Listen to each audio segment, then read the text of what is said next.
The security guards have been going through a very difficult and challenging transition.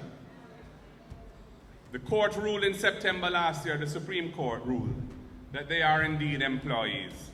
They are not independent contractors.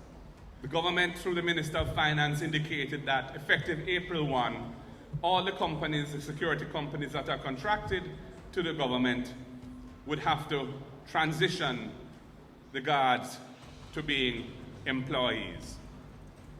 However, the way in which this was manifested was one in which the guards were put under tremendous pressure in signing new contracts to agree to things which are really not in their best interests and which were manifestly unfair.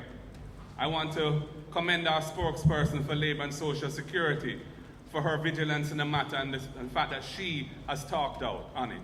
I too have spoken aloud on it, and it was not until the People's National Party stood firm to support the tens of thousands of security guards in Jamaica and their families that Minister Samuda finally came to Parliament on Tuesday to announce that he would be meeting with the security guards, having denied them a meeting for so long, and that he was going to commission a process in place to establish a joint industrial council, which we had been calling for some time.